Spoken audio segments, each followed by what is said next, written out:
الحمد لله وكفى وسلام على عباده الذين اصطفى أما بعد فأعوذ بالله من الشيطان الرجيم بسم الله الرحمن الرحيم قل هل تربصون بنا إلا إحدى الحسنيين ونحن نتربص بكم أن يصيبكم الله بعذاب من عنده أو بأيدينا فتربصوا إنا معكم متربصون۔ اللہ جل شانہ نے اس آیات کریمہ میں انسان کے نفع نقصان بالخصوص آخرت کے اعتبار سے سمجھنے اور سوچنے خیال کرنے کے لیے ارشاد فرمایا۔ آیات اگرچہ کفار کے بارے میں ہے، لیکن کفار سے نافرمانی، کفار سے دشمنی، کفار ہونا اس وجہ سے کہ وہ اللہ کے نافرمان ہے، اللہ کو اللہ نہیں مانتا، اللہ پر ایمان نہیں لاتا، اس لیے ہے۔ لیکن اگر وہ ایمان لے آتا ہے تو کافر کے کفر ایک منٹ میں ختم ہو جاتا ہے، یہاں تک کہ اسے حالت میں اگر موت آ جاتی ہے وہ جنتی بنتا ہے۔ دیکھو تو کافر کے کفری سے دشمنی، اس کے برائی سے دشمنی یا بغض عداوت اس وجہ سے ہے کہ وہ اللہ سے نافرمان ہے۔ اگر وہی نافرمانی، وہی عداوت، وہی مخالفت، وہی معصیت اگر مسلمان کہنے والوں کے اندر پائی جائے فی الجملہ یا بالکلیہ تو بھی اللہ کے نافرمانی میں داخل ہوگا نہیں ہوگا، اندازہ لگا۔ جو ایمان والے ہیں دوسرے مقابلے میں کفار ہے، اسی طرح نیک اعمال کرنے والے، اصلاح چاہنے والے اور اصلاح نہ چاہنے والے یہ مقابل میں ہے۔ اللہ جل شانہ نے فرمایا آپ ایمان والے ہیں، میرے محبوب بندے ہیں، لہذا کفار سے برملا کہہ دو کیا بات، تم ہم سے کیا چاہتے ہو؟ ہمارے پیچھے پڑے رہتے ہو، ہمارے آرام و راحت کا خیال نہیں رکھتے، ہر وقت دشمنی، کیا بات ہے؟ چاہتے کیا ہو؟ جو بھی تم چاہتے ہو ہمیں ظاہر طور پر نقصان کرنے کا، یا ہمیں قتل کرنے کا، یا ہمیں شہید کرنے کا، تو یہ بھی تو ہمارے لیے ایک طرح نفع کی چیز ہے۔ ہمارے نقصان کہاں؟ تمہارے مقابلے میں آ کر یا تم ہمارے مقابلے میں آ کر ہم کو اگر شکست دیا، شہید کیا، تو یہ شہید ہو جانا اللہ کے راستے میں، اللہ یہ ناکامی کہاں؟ اور اگر ہم جیت گئے، صحیح رہا، تم کو مغلوب کر دیا، تمہارے مملکت پر غالب آ گیا، فتوحات حاصل آ گیا، تو نمبر تو ہمارا آگے بڑھ گیا، فتوحات ہمیں حاصل ہو گئی اور غنیمت کا مال ہمیں ملا، تو یہ دنیا کے اعتبار سے بھی ہماری یہ کامیابی ہے۔ دیکھ لو، تو تم اگر ہمارے مقابلے میں آ کر ہمیں نقصان پہنچانا چاہتے ہو اور نقصان سمجھتے ہو، نقصان کر دے، نقصان کہاں ہے؟ ہر حال میں تو ہم کامیاب ہیں۔ دیکھو مال و دولت اگر مل جاتا ہے، غنیمت، تو ظاہر بات ہے اگر ہم غنیمت تو ظاہر بات ہے اگر ہم قتل ہو جاتے ہیں اللہ کے دین کی حمایت میں، اللہ کے رضا جوئی میں، اللہ تعالیٰ کے پسندیدگی میں، تو یہ بھی تو ہمارے لیے غنیمت ہے۔ دیکھو، شہادت آخری منزل ہے انسانی سعادت کی۔ وہ خوش قسمت کے مل جائے جنہیں دولت شہادت کی دولت کا مل جانا، یہ بھی تو بہت بڑی بات ہے۔ دیکھو تو ہمارا نقصان کیا کر رہے ہو؟ وَلَسْتُ أُبَالِي حِينَ أُقْتَلُ مُسْلِمًا عَلَىٰ أَيِّ شِقٍّ كَانَ فِي اللَّهِ مَضْجِعِي وَذَاكَ فِي ذَاتِ الْإِلَٰهِ وَإِن يَشَاء يُبَارِكُ فِي أَوْصَالِ شَلْبٍ مُمَزَّعِ۔ تم ہمارا نقصان کیا چاہتے ہو؟ کچھ سمجھ میں نہیں آتا، تو معلوم آتا تم کو سمجھ نہیں۔ جس کو تم نقصان سمجھتے ہو وہی تو ہمارے لیے نفع ہے۔ لہذا اس سلسلے میں، اصلاح کے سلسلے میں، صفائی کے سلسلے میں، تزکیہ کے سلسلے میں، سلوک کے سلسلے میں آ کر اگر کوئی تکلیف بھی پہنچ جاتی ہے دنیا کے اعتبار سے، تو پھر سمجھیں اس میں بھی ہمارے لیے کامیابی ہے، اس میں بھی ہمارے لیے نعمت ہے۔ یہ کیوں؟ دین کو چاہتے ہوئے، دین کو اپنے اندر لیتے ہوئے، دین کو اجالا کرنے میں ہمیں تکلیف ہو رہی ہے، تو اس میں تو ہمارا ڈبل اجر ہے۔ ایک تو ہماری محنت کا اجر ہے، دوسرا ایک تکلیف کا اجر ہے۔ جیسے حدیث میں آیا، بار بار بتاتا رہتا ہوں، جو قرآن مجید پڑھاتا رہتا ہوں، جو قرآن مجید پڑھتا ہے رواں دواں اس کو 1 ثواب ملتا ہے، جو اٹک کر ٹھہر کر زیر زبر دیکھ کر پڑھتا اس کو ڈبل اجر ہے۔ کیوں؟ ایک قرأت کا اجر ہے پڑھنے کا، دوسرا ایک تکلیف کا اجر ہے، اس کو ڈبل اجر ہے۔ تو اسی طرح سمجھ لو نا، ہم اصلاح کے بارے میں تکلیف اٹھا رہے ہیں، گناہ سے بچنے کے بارے میں تکلیف اٹھا رہے ہیں، اللہ تعالیٰ کو 100% راضی کرنے میں تکلیف اٹھا رہے ہیں۔ اس تکلیف میں بھی تو ہمارے لیے فائدہ ہے، کون سا نقصان ہے اس میں؟ اگر ہمیں تکلیف پہنچ گئی، پریشانی آ گئی، کوئی مصیبت آ گئی، تو یہ مصیبت کا آنا بھی ہمارے لیے ایک نعمت ہے۔ اس لیے اکابر نے فرمایا، دیکھ لو اگر مصیبت آتی ہے تو مصیبت انسان کے کفارہ سیئات، بعض دفعہ ذلت اور خسارہ، ایک طرح کی بات نہیں۔ اگر کوئی مصیبت، کوئی تکلیف، کوئی پریشانی پہنچتی ہے، آ جاتی ہے، تو دیکھنا چاہیے وہ کس حالت میں، اپنے حالت کے اعتبار سے اس کی مصیبت کا درجہ کیا مطلب؟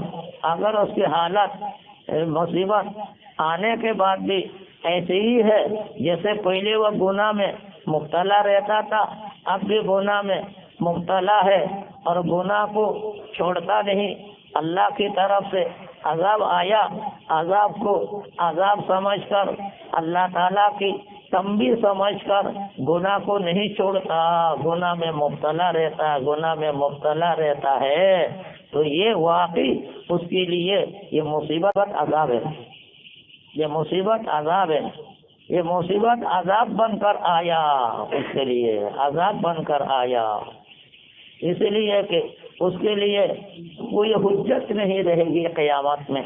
اللہ تعالیٰ کہہ دے گا، دیکھو تم پر ہم نے مصیبت ڈالی تم کو تنبیہ کرنے کے لیے، تو تنبیہات آنے کے بعد بھی تم متنبہ نہیں ہوئے، اب تمہارے لیے کیا عذر ہے؟ آج تم ہمارے پاس عذر و معذرت کر رہے ہو۔ اللہ جل شانہ بہت سے بارے میں کہہ دیں گے یا قیامت میں عذر و معذرت کرے گا کہ الم یاتکم نذیر، کیا تمہارے پاس میری طرف سے ڈرانے والا نہیں آیا؟ ڈرانے والے کا کیا مطلب ہے؟ اکابر نے اس کا 5 مطلب لکھا ہے، جن میں سے ایک مطلب یہ ہے تنبیہ، اس کا 5 مطلب لکھا ہے، جن میں سے ایک مطلب یہ ہے تنبیہ۔ اللہ کی طرف سے ڈرانے والا کیا ہوتا؟ تنبیہ، اس طرح کا عذاب، تعزیانہ۔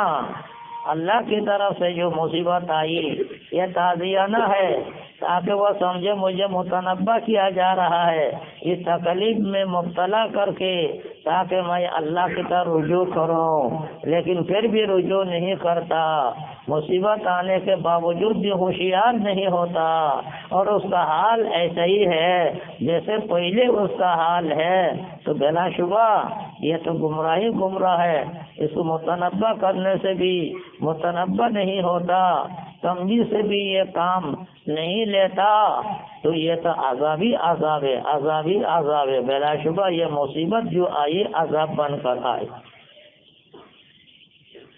لیکن آنے کے بعد اس نے سوچا یہ مصیبت آئی میرے گناہ کی وجہ سے، میرے مالک کی طرف سے، جیسے مالک نے پکار کر کہا کیا ظہر الفساد فی البر والبحر بما کسبت ایدی الناس، بحر و بر اللہ تعالیٰ کے عذاب سے، ظلموں سے تم سے بھر دیا، بما کسبت ایدی الناس، بندوں کے کسب کمائی کی وجہ سے، نافرمانی کی وجہ سے۔ اس میں سوچ آ گیا مصیبت آنے کے بعد، وہ سوچنے لگا مصیبت آنے کے بعد، یہ مصیبت جو آئی، تکلیف جو آئی، یہ اس گناہ کی وجہ سے آئی جس گناہ میں میں مبتلا ہوں۔ کوئی آدمی وہ گناہ کرتا تھا، لیکن جب اس کے بچے میں، اس کے بیوی میں، اس کے گھر میں، اس کے مال و دولت میں نقصان آنے لگا، میں توبہ کرتا ہوں اس گناہ سے جس کے اندر میں مبتلا رہتا ہوں۔ کیوں؟ اس لیے اس کو تنبیہ ہو گئی، وہ متنبہ ہو گیا، اس کو پتہ چل گیا کہ میرے اندر، میرے بارے میں، میرے مال و دولت کے بارے میں، میرے متعلق بیوی بچوں میں، گھر بار میں جو تکلیف جو آئی یہ میرے گناہ اور نحوست کی وجہ سے آئی۔ اس نے نحوست سمجھا، عذاب کو عذاب سمجھا، اللہ کی طرف سے عذاب کو تنبیہ سمجھا، لہذا گناہ کو چھوڑنے کے لیے توبہ کرتا ہے۔ ایسی حالت میں کوئی اگر متنبہ بھی کرتا وہ متنبہ ہو جاتا اور وہ اقرار کرتا ہے واقعی میرے گناہ کی وجہ سے یہ معاملہ، یہ وبال آیا۔ جیسے رسول اللہ صلی اللہ علیہ وسلم کسی کے پاس جب عیادت کے لیے، بیمار کے پاس عیادت کے لیے جاتے تھے تو عام طور پر یہ جملہ فرماتے ہیں لا باس طہور انشاء اللہ، کوئی بات نہیں، انشاءاللہ تمہاری مغفرت، تمہارے راحت، تمہارے رفع درجات کا سبب بنے گا، پریشان نہ ہو۔ اگر اس کو قبول کرتا ہے کہ توبہ کرتا ہے، استغفار کرتا ہے، اس کو طہارت کا، پاکی کا، تزکیہ کا، اللہ کی رضا کا ذریعہ بناتا ہے اس مصیبت میں آنے کے بعد اور تنبیہ کرنے کے بعد، کہہ دینے کے بعد، وہ سعادت مند نیک بخت انسان ہے۔ ایک نیک بخت تو وہ ہے جو اس کو تنبیہ کرنے کی ضرورت ہی نہیں، شروع سے گناہوں سے پاک صاف، اس سے صلاحیت اللہ تعالیٰ نے استعداد رکھا، وہ اللہ کے گناہوں سے پاک صاف رہتا ہے، دور رہتا ہے۔ لیکن دوسرے نیک بخت وہ ہے کہ تنبیہ کرنے کے بعد متنبہ ہو جاتا ہے۔ ان فی ذلک لذکری لمن کان له قلب او القى السمع وهو شہید۔ اللہ تعالیٰ نے نیک واقعات، اچھے نصیحتیں ذکر کرنے کے بعد فرمایا اس کے اندر نصیحت کا ذریعہ ہے، نصیحت ہے، اپنے اصلاح کا ذریعہ ہے۔ لمن کان له قلب، جس کے پاس اچھے قلب ہے، اچھی صلاحیت ہے، وہ جانتا ہے کسی کو کسی سے کی طرف سے کہنے کی ضرورت نہیں، خود سمجھتا ہے جو مصیبت آتی ہے انسان کے قدرت کی وجہ سے آتی ہے، جو مصیبت آتی ہے انسان کے بد کردار کی وجہ سے آتی ہے، مصیبت آئی کہ جو مصیبت آتی ہے انسان کے بد کردار کی وجہ سے آتی ہے، مصیبت آئی وہ سمجھتا ہے یہ بھی تو نیک بات تو سمجھا اس نے۔ شروع میں اگرچہ وہ اتنا صلاحیت والا نہیں تھا، لیکن مصیبت آنے کے بعد اس نے سمجھ گیا یہ مصیبت آئی اس کی وجہ سے، لہذا توبہ کرتا ہے تو یہ بھی تو نیک بختی ہے۔ رسول اللہ صلی اللہ علیہ وسلم نے فرمایا طہور فرمایا، وہ طہور سمجھتا ہے اس صورت میں کہ گناہوں سے پاک ہو جائے، انڈا کے لیے گناہوں سے بچتا رہے تو طہور ہے، اس کے لیے بہتر ذریعہ ہے۔ لیکن اگر بدبختی غالب آ جائے کتنے بھی اس کو سمجھاؤ لیکن اس بات سمجھ میں نہیں آتی۔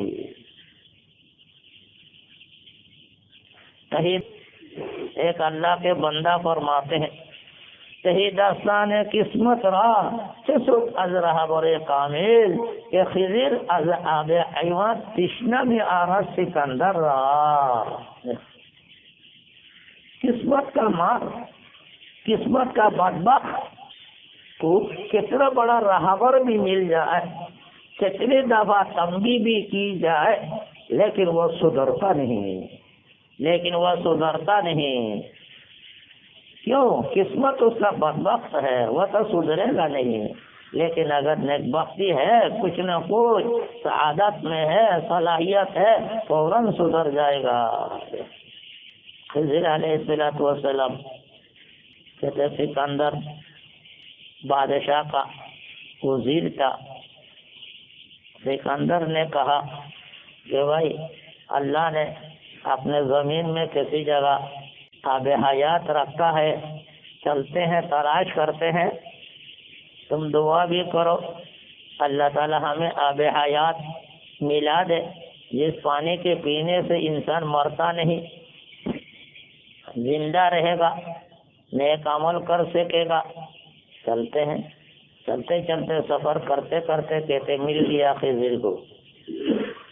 خضر نے کہا بادشاہ سلامت دیکھو یہ ہے آب حیات، یہ اس کا حدود ہے، ان حدود میں سے جس پانی کو بھی لے کر پی لو تو وہ فائدہ حاصل ہو جائے گا، تو لہذا میں تو پیتا ہوں، یوں کہہ کر کہتے ہیں خضر نے تو پی لیا جب مل گیا۔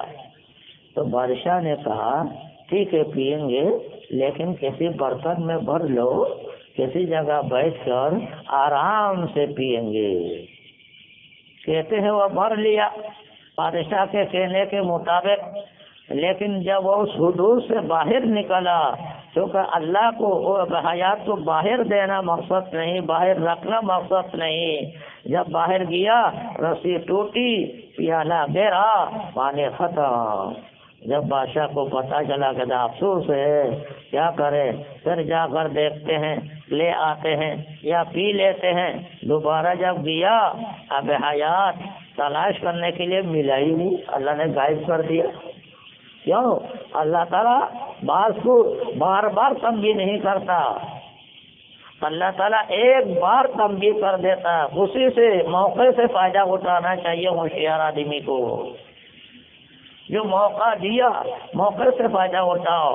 خضر نے موقع سے فائدہ اٹھایا، آب حیات پیا، اب زندہ رہا دنیا میں، لیکن قسمت میں سکندر کے نہیں تھا، وہ قسمت سے محروم ہو گیا۔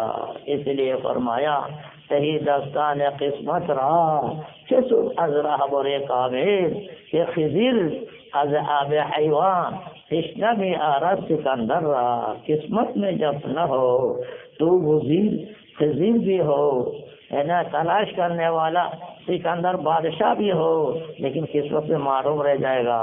تو اسی طرح میرے دوستو، میرے عزیزو، سمجھو رہبر اور تنبیہ کرنے والا کتنے بھی کامل بھی ہو، کتنے رہبر کامل ہو، اور تنبیہ کرتا ہو، قسمت میں اگر کچھ نہ کچھ صلاحیت ہے تو سدھر جائے گا، لیکن قسمت میں اگر صلاحیت نہیں، ادھر سے ادھر رہتا چلا جائے گا، اللہ کے شکار ہوتا چلا جائے گا۔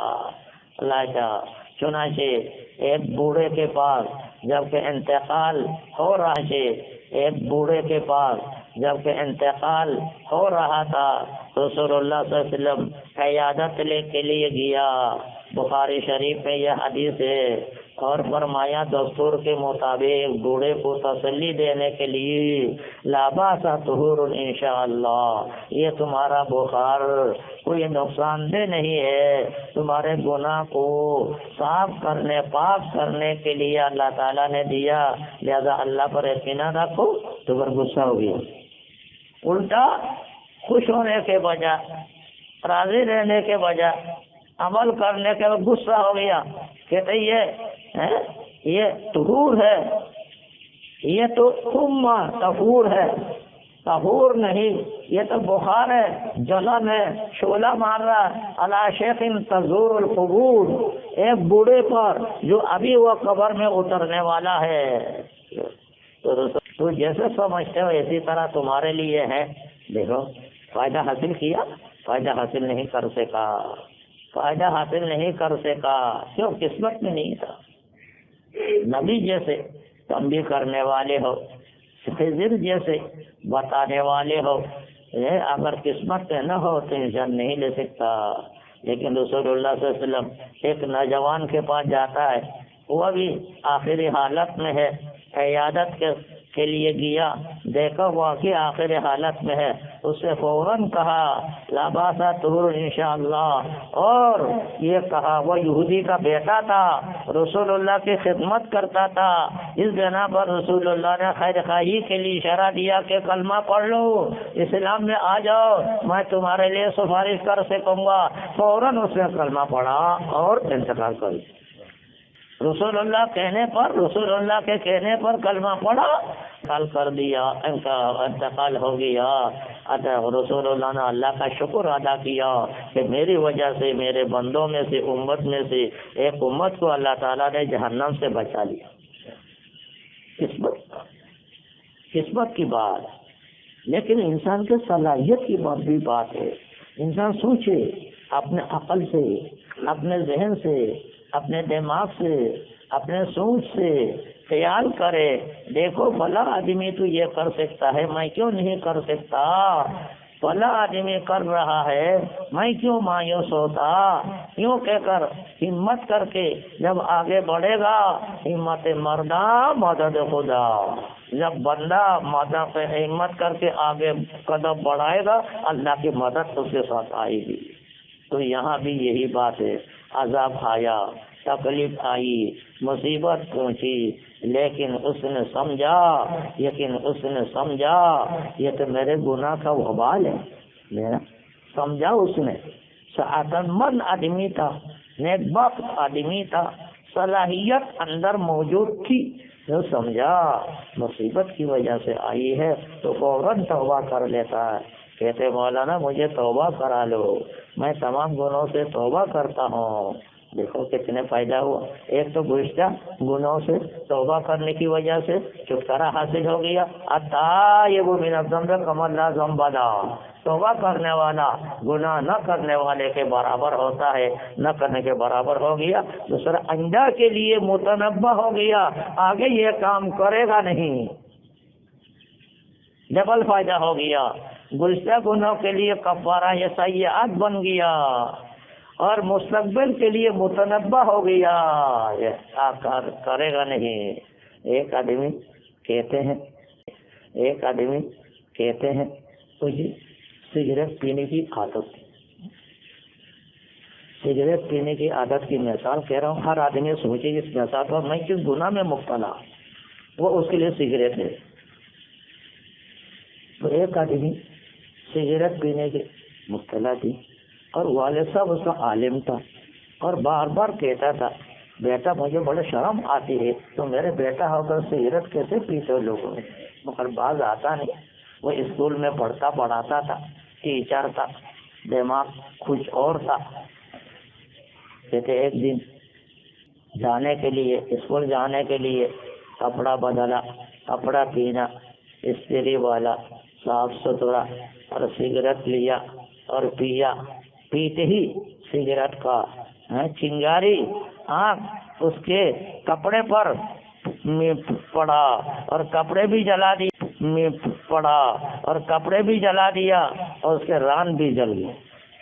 اس کو غصہ آیا، یہ کیوں ہو گیا؟ غصہ آ کر اسی وقت اس نے قسم کھا لیا کہ اللہ کے نام سے قسم کا تو آج سے سگریٹ پیوں گا۔ دیکھا کم بھی ہوئی نہیں، جب اس کا کپڑا جل گیا اور جسم میں بھی زخم آ گیا تو غصہ بھی آ گیا۔ غصہ کیا اللہ کے نافرمانی چھوڑنے پر، تو نافرمانی چھوڑنے پر غصہ ہونا چاہیے نا۔ یہ اللہ کے نافرمانی کب تک کرتا رہوں گا۔ اس نے چھوڑ دیا اور ہمیشہ کے لیے پاک صاف ہو گیا۔ اس کا ابو جو متنبہ کرتا تھا اس پر آ گیا۔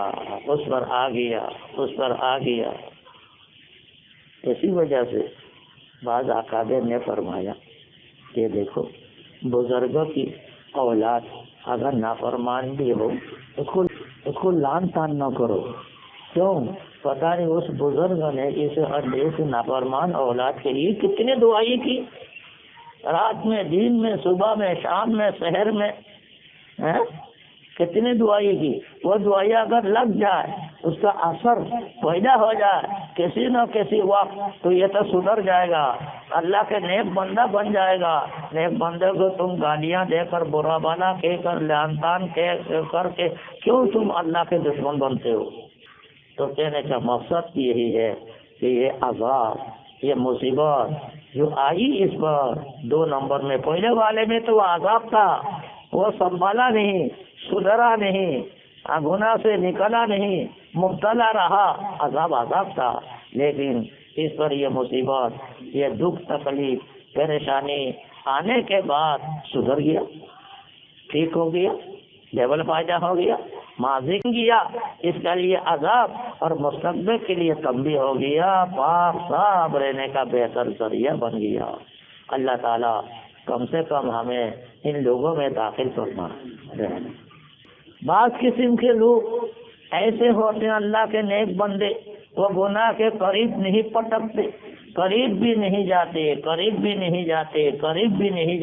الگ تلک رہتے ہیں، لیکن پھر بھی انسان ہے، انسانیت کے اعتبار سے، آدمیت کے اعتبار سے کبھی نہ کبھی لغزش اور قدم پھسل جاتا ہے، اور پھسلتے وقت، لغزش ہوتے وقت، گناہ کرتے وقت بھی اس کو اللہ کا خوف دل کے اندر رہتا ہے اور اللہ کا خیال دماغ میں رہتا ہے، اللہ مجھے دیکھ رہا ہے، میں کیسے گا گیا، قدم پھسل گیا، کرتے ہوئے بھی ڈرتے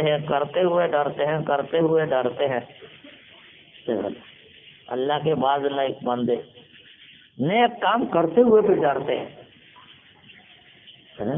اللہ کے بعض بندے نیک کام کرتے ہوئے بھی اللہ سے ڈرتے ہیں، اسی لیے نیک کام کے بعد توبہ استغفار کرتے ہیں۔ وبالاسحار هم يستغفرون قليلا من الليل ما يهجعون۔ یہ آیات جب اتری، حضرت عائشہ عالمہ، فہیمہ، ذکیہ تھی، انہیں فوراً اشکال کیا، یا رسول اللہ یہ تو اللہ کے نیک بندوں کے بارے میں اللہ تعالیٰ نے فرمایا مدح ہونا چاہیے، ضم کیوں کیا، یہ استغفار کرتے ہیں یہ کیوں کہا؟ اس لیے کہ صبح سحری کے وقت اٹھ کر اللہ سے دعا مانگنا، استغفار کرنا، اللہ سے دعا مانگنا، استغفار کرنا، یہ تو نیک بختی کی علامت ہے۔ پھر یہ استغفار کرتے ہیں یہ کیوں کہا؟ سحری کے نماز کے بعد، تہجد کے نماز کے بعد یہ کوئی گناہ کیا انہوں نے؟ تو رسول اللہ صلی اللہ علیہ وسلم فرمایا، دیکھو عائشہ، بات یہ ہے اللہ کے بعض نیک بندے، اتنے نیک بندے، اتنے اونچے بندے ہوتے ہیں، وہ نیک کام میں بھی ڈرتے ہیں، یہ نیک کام اللہ کے منشے کے مطابق مجھ سے ادا نہیں ہو سکا۔ میں نیک کام تو کیا، نیند کو چھوڑ دیا، سردی مول لیا، تکلیف اٹھا لیا، لیکن اللہ کے منصے کے مطابق اگر یہ نہ ہو تو پھر میرا محنت رائے گاں گیا، میں نے محنت تو خسارے میں گیا، اپنے خسارے کا ڈر اس کو لگتا ہے، ڈر لگتا ہے، ڈر لگتا ہے۔ یہ تو نیک بندوں کی علامت ہے، یہ نیک بندے اس لیے استغفار کرتے ہیں۔ اللہ تعالیٰ نے فرمایا قلیلا من اللیل ما یہجعون، رات کو کم سوتے ہیں، یہ پورے رات ابتدا سے لے کر سوتے رہتے نہیں، کچھ حصہ اللہ تعالیٰ کے دربار میں وقت گزارتے ہیں، اور اللہ تعالیٰ سے وقت گزار کر تہجد پڑھ کر نیک کام کرنے کے بعد استغفار بھی کرتے۔ تو یہ کہنے کا مقصد ایسی طرح سمجھ لو۔ تیسرے نمبر کا، اللہ کے بندے کچھ ایسے ہیں ان پر جب عذاب پہنچتا ہے، عذاب آتے ہوئے نیک گناہ کرتے ہوئے بھی وہ اللہ تعالیٰ سے ڈرتے رہتے ہیں، تو ڈرتے کسی طرح پھر بھی گناہ نفس شیطان کے بکانے سے وہ ہو جاتا ہے۔ پھر اگر گناہ ہو جاتا ہے پھر وہ اتنا روتا ہے ان کو بھی بہا دیتا ہے۔ جیسے آدم علیہ السلام سے غلطی ہو گئی تو پھر کتنے رونے لگے، کتنے خطا قصور کو اللہ کے سامنے اقرار کرنے لگے، ربنا ظلمنا انفسنا پڑھنے لگے۔ اور اس کی وجہ سے یعنی گناہ ڈرتے ہوئے گناہ کرنے کی وجہ سے، گناہ ہو جانے کی وجہ سے، اور بعد میں استغفار کرنے کی وجہ سے، اللہ کے سامنے رونے دھونے کی وجہ سے ان کا درجہ اور بڑھ جاتا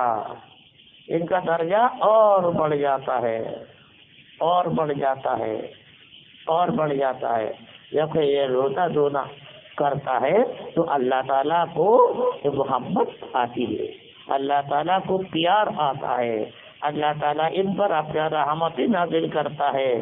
دیکھو میرے بندے مجھ سے ڈر رہا ہے، گناہ جو ہو گیا کرتے وقت بھی مجھ سے ڈرتا تھا، اب گناہ ہو جانے کے بعد بھی مجھ سے ڈرتا ہے۔ جو فرشتے نگہبانی کرنے والے ہوتے ہیں ان سے پوچھتے ہیں میرے بندے کو کس حالت میں چھوڑ کر آیا، تو فرمایا کہ وہ گناہ کرنے کے بعد آپ سے ڈرتے ہوئے استغفار کرنے کی حالت میں میں چھوڑ کر آیا۔ تو کہتے ہیں اللہ تعالیٰ کس سے وہ گناہ معافی چاہتا ہے کہ جو ان سے لفزش ہو گئی، خطا ہو گیا، اس سے چاہتا ہے۔ تو پھر کہتے ہیں پھر اس میں گواہ رہو میں نے جس سے وہ پناہ مانگتا ہے میں نے اس کو معاف کر دیا اور اس کا درجہ دے دیا۔